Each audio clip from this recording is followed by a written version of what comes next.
Vamos falar sobre a situação do ministro Ricardo Lewandowski, que já dá para chamar de ex-ministro, Dani. A carta de demissão, uma carta de despedida, né? Já foi publicada, você teve acesso a essa carta, né? Já foi publicada depois também pelo Ministério. Tá aí, né? Ele fala, não cita exatamente o presidente Lula. Dani, houve muito fogo amigo, né? Você também já falava sobre isso nessa semana nas suas colunas aqui no UOL. Sim, querido, houve, o ministro foi alvo de muito fogo amigo, cansou-se, decidiu sair. Ontem a gente contou que a carta seria entregue, estava pronta e seria entregue a Lula até sexta-feira.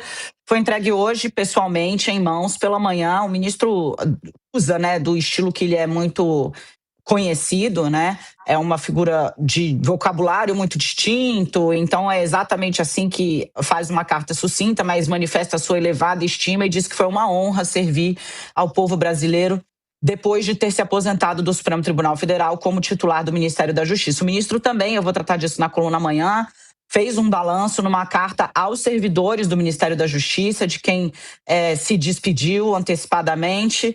O ministro Ricardo Lewandowski volta para a advocacia depois do período de quarentena, né, que é obrigatório a quem ocupa cargo com acesso a informações sensibilíssimas, como é o caso de ministro da Justiça, mas retoma a vida privada, diz que a família pesou muito na decisão, ele diz isso por escrito, inclusive, mas faz questão de ressaltar que exerceu o cargo com dignidade, com a dignidade. Ele e os que são ligados a ele com a dignidade que o posto e a população merecem e exigem. Isso também está por escrito. Sai magoado, Sarza, o ministro Ricardo Lewandowski, mas a relação dele com Luiz Inácio Lula da Silva é uma relação de mais de 30 anos. Quem acompanhou a conversa dos dois hoje, como eu disse, a carta foi entregue pessoalmente, diz que foi uma conversa em tom absolutamente cordial, com gracejo de parte a parte, então saiu tudo como se queria. A divisão do ministério nesse momento está descartada pelo governo federal.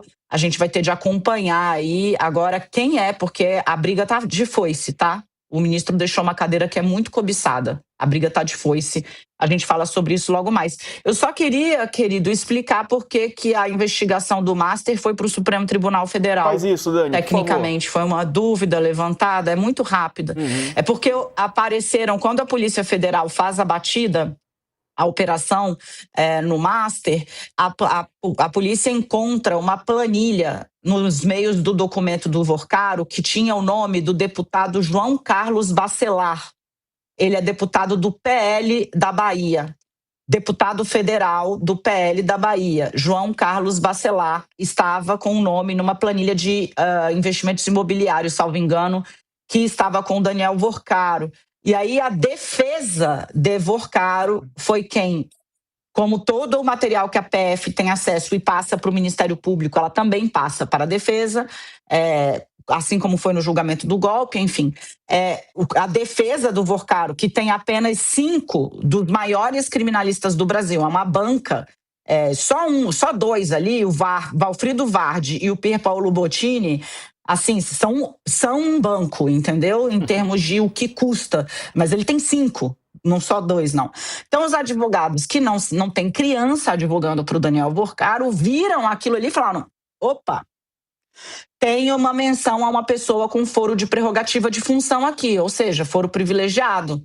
Faz uma petição para o Supremo, que faz o sorteio, como sempre, lá o algoritmo do Supremo, que é amiguinho do roteirista de Brasil e joga umas dessas pra gente, caiu nas mãos do Toffoli, que falou: realmente tem menção a pessoa com foro de prerrogativa de função e eu vou avaliar. Porque se o ministro não trava e o caso continua correndo na primeira instância, e depois de do Vorcaro ser, digamos, condenado pela primeira instância, a defesa dele sobe e fala: Supremo, a primeira instância julgou isso aqui sabendo que tinha pessoas com foro privilegiado citadas e não te avisou. O que o Supremo é obrigado a fazer? Anular os atos processuais. Foi assim, por exemplo, que conseguiu-se acabar com a operação conhecida como Castelo de Areia. Era isso. Obrigado, Dani. Informações importantes que você traz aqui, esclarecedoras. Couto, e a situação do Lewandowski, hein? Como é que foi a passagem dele no Ministério da Justiça e Segurança Pública?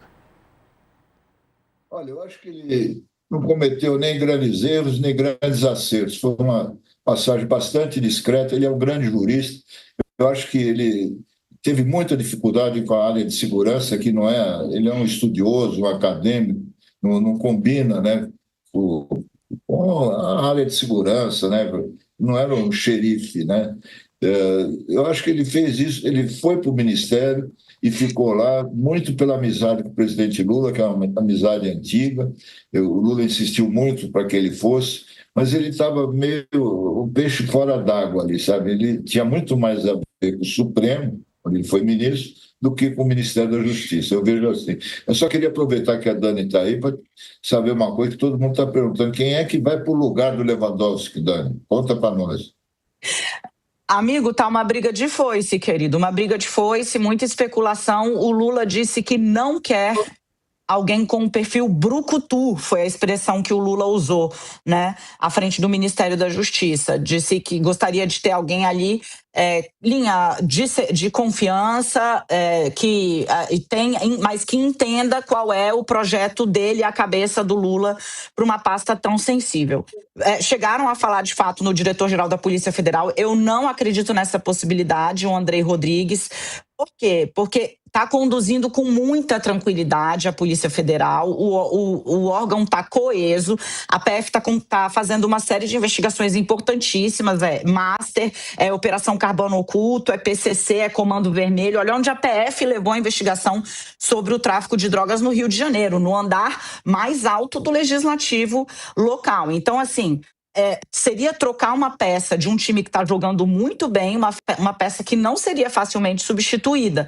Então, teria de mexer em dois lugares sensíveis ao mesmo tempo. Tem, claro, internamente, o número 2 não fica. O Manuel, que é o número 2, o secretário executivo do Ministério da Justiça, não fica. Há muita gente também levando nomes, inclusive integrantes do Supremo Tribunal Federal sugeriram nomes ao Lula, mas o presidente ainda não bateu o martelo. A conferir. Amanhã a gente traz a lista, até a Dani aqui e a nossa produção prepararam uma lista dos ministros que podem deixar e devem deixar seus cargos nos próximos meses, né? Porque alguns deixam por decisão pessoal, outros porque vão concorrer à eleição. Amanhã a gente traz essa lista completa. Dani, beijo pra você. Até amanhã. Tchau, querido. Tchau, Cocho. Valeu, Cocho. Um abraço, meu amigo.